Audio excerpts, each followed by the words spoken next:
Hello নমস্কার সবাইকে, কেমন আছো তোমরা সবাই? আশা করছি সবাই খুব ভালো আছো। নতুন একটা ভিডিওতে তোমাদের সবাইকে স্বাগত।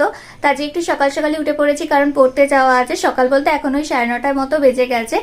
আর তো চলো আর কি, পুরো ভিডিওটা দেখতে থাকো, আশা করছি ভালো লাগবে। এখন আগে তাড়াতাড়ি করে আমি রেডি হইনি, কারণ পড়তে বেরোবো। তো চলো আর কি, আজকে সারাদিনের পুরো ভিডিওটা দেখতে থাকো।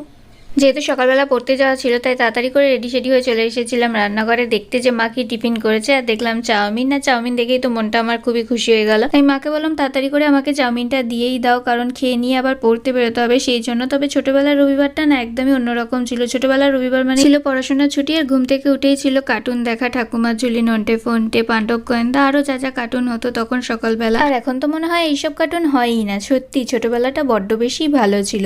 ছোটবেলার রবিবার মানেই তো ছিল পড়ার ছুটি, শুধু আঁকা স্কুল থাকতো, আর এইভাবেই কেটে যেত রবিবারের সারা দিনটা।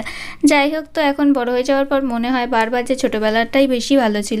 তারপর আর কি খাওয়া দাওয়া কমপ্লিট করে আমি একদম ভূতের মতো রেডি হয়ে গেছিলাম, কারণ বাইরে যা রোদ্দুর, এইভাবে না বেরোলে মনে হয় একদম চোখ মুখ সমস্ত কিছু জ্বলে যাবে। সেই জন্য হাতটা ফাঁকা ছিল, তাই আমার হাতের অবস্থা যা হয়েছিল কি আর বলবো। যাই হোক, বাহনকেও এদিকে আমি স্টার্ট দিয়ে দিয়েছি পড়তে যাওয়ার জন্য।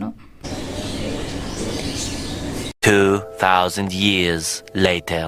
তো পরে তো এই জাস্ট বাড়ি ফিরলাম। বাইরে যা রোদ্দুর আর গরম, উড়ি বাপরে বাপ।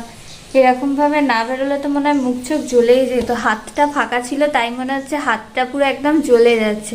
যাই হোক, চলো এখন তোমাদেরকে দেখাই যে মা সানডে স্পেশাল কি রান্না করছে। তা সানডে স্পেশাল আজকে আমাদের হচ্ছে চিকেন। সানডে মানেই তো চিকেন বা মাটন ডে।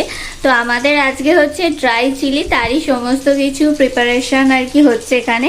আর এখানে ম্যারিনেশন করা চিকেন রয়েছে, এখানে ফ্রাই হয়ে গেছে সেই চিকেনগুলো রয়েছে, আর এখানে তো ফ্রাই হচ্ছেই। আর মা গেছে ফ্রিজের ওখানে কিছু একটা আনতে, সেই ফাঁকে আমিও ভিডিওটা করে নিলাম। তো চলো আমি তাড়াতাড়ি করে ফ্রেশ হয়ে নিই, একদম স্নান টান করে, কারণ গরম পড়লেও দুপুরে খাওয়া দাওয়াটা আর কি জম্পেশ হবে। যাই হোক, তো চলো তাড়াতাড়ি করে আগে ফ্রেশ হয়ে নিই, তারপর দেখা হচ্ছে। A few moments later.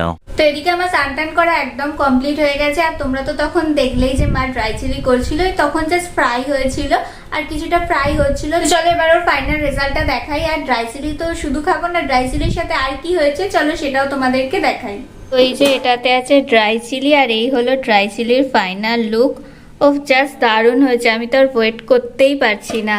আর এদিকে ড্রাই চিলির সাথে হয়েছে রাইস। ও বাবা, আমি তো আর ওয়েট করতে পারছি না। তো চলো তাড়াতাড়ি করে আগে খেয়ে নিই। ভাত তো অলরেডি খাওয়া হয়ে গেছে, আমার আর মায়েরই বাকি আছে। আর যা কম্বিনেশন সেটা দেখে আর ওয়েট করতে পারছি না। তো চলো তাড়াতাড়ি করে আগে খেয়ে নিই, তারপর দেখা হচ্ছে। তো দুপুরে খাওয়া দাওয়া কমপ্লিট করার পর আর ভিডিও করা হয়নি, কারণ একটু রেস্ট নিচ্ছিলাম সেই জন্য। আর সন্ধ্যেবেলা একদম রেডি সেডি হয়ে গেছি, তবে বাইরে যা বিদ্যুৎ চমকাচ্ছে, ঝড় উঠেছে, সেই জন্য মনে হয় না আজকে আর বেরোনো হবে। তাও খানিকক্ষণ রেডি সেডি হয়ে থাকি, দেখা যাক। যদি বিদ্যুৎ চমকানোটা কমে বা ঝড়টা একটু কমে যায় তাহলে বেরোবো, আর না হলে তো বেরোনো হবে না। যাই হোক, দেখা যাক কি করি না করি, কারণ ওয়েদার প্রচণ্ডই খারাপ, যে কোনো মুহূর্তে বৃষ্টিও আসতে পারে। তো দেখা যাক কি হয় না হয়। 1 hour later. তো আমি এখন এটা হাতে করে নিয়ে চলে এসেছি ওপর ঘরে। আর দেখো বৃষ্টি হচ্ছে ঝিরঝির করে। সন্ধ্যা থেকে ভালোই বেশ একটু ঝড় উঠেছিল, বিদ্যুৎ চমকাচ্ছিল, আকাশও ডাকছিল তার সাথে। আর তারপর দেখলাম হালকা হালকা করে গুড়ি গুড়ি করে বৃষ্টিও পড়ছে, তবে আমার ক্যামেরায় সেটা খুব একটা ভালো করে বোঝা যাচ্ছে না। যাই হোক, সন্ধ্যা থেকে এত ঝড় উঠলো আর এত মেঘ ডাকছিল, বিদ্যুৎ চমকাচ্ছিল, যেন মনে হলো প্রচুর বৃষ্টি হবে, কিন্তু কিচ্ছু না। ওই 1-2 ফোঁটা বৃষ্টি হলো, তারপর আবার সেই থেমেই গেল। কিন্তু এত বিদ্যুৎ চমকাচ্ছিল আর আকাশ ডাকছিল, যেন মনে হলো কত কি না হয়ে যাবে। কিন্তু এদিকে কিছুই হলো না, আর ওদিকে আমার বেরোনোটাও হলো না। রেডি সেডি হয়েও যদি না বেরোই, কি মনটা খারাপ হয়। যাই হোক, কি আর করা যাবে। যাই হোক, তারপর নিচে চলে এসে বসে পড়েছিলাম ডিনার করতে। তো রাতের ডিনার করা আমার অনেকক্ষণই কমপ্লিট হয়ে গেছে। আর এডিট করতে করতে হঠাৎ এখন আমার মনে হয়েছে আমি আজকে সারা রাত্রি মাথায় তেল মেখে থাকবো, কাল সকালবেলা শ্যাম্পু করব। এখন কটা বাজে দেখবে? 2:34। এখন আমার মনে হয়েছে আমি আজকে সারা রাত্রি মাথায় তেল মেখে থাকবো, কাল সকালে শ্যাম্পু করব। তো এত রাত দুপুরে হঠাৎ আমার মনে হয়েছে সারা রাত্রি আমি তেল মেখে থাকবো, কাল সকালে শ্যাম্পু করবো। আর একবার যখন মনে হয়েছে তো তেলটা আমি মেখেই নেবো। আগের বারের মতো তো তরিজুত করে মাখবো না। আর আগের বারেরটা তো স্পা ছিল, সেই জন্য ওই 1 ঘন্টা রেখে তারপরই ওয়াশ করে নিয়েছিলাম। আর সত্যি কথা বলতে আগের ভিডিওটাতে তোমরা অনেক অনেক ভালোবাসা দিয়েছো, তার জন্য তোমাদের অনেক অনেক ধন্যবাদ। এইভাবেই আমার পাশে থেকো। আশা করছি এরপরেও আমি আরো ভালো ভালো ভিডিও দেওয়ার তোমাদেরকে চেষ্টা করব। যাই হোক, চলো আর বেশি বকবক করবো না, এমনিতেই অনেকটা রাত্রি হয়ে গেছে। এখন আগে তেলটা মেখে ফেলি তাড়াতাড়ি করে, তারপর আবার ঘুমোতেও যেতে হবে। যাই হোক চলো তাড়াতাড়ি করে আগে তেলটা মেখে ফেলি। তো আজকে আমি তেল মাখার জন্য নিয়ে নিয়েছিলাম মামাআর্থের অনিয়ন হেয়ার অয়েল, যেটা আমি নাইকা থেকে পারচেস করেছিলাম। কটা ভিডিও আগে তোমাদের সাথে শেয়ারও করেছিলাম যে আমি এই তেলটা পারচেস করেছি।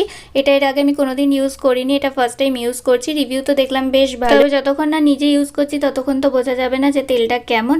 যাই হোক আমি এটা ইউজ করার পর তোমাদের সাথে রিভিউ শেয়ার করব বলেছিলাম। আর এত রাত্রিরে আমার অন্য কোনো তেল বানাবার মতো ইচ্ছাও করছিল না, যেহেতু হঠাৎই মনে হয়েছে যে রাত্রিরে তেল মাখবো, কাল সকালে শ্যাম্পু করবো, সেই জন্য তাই আজকেই ভাবলাম বরং এই তেলটাই মাখা যাক।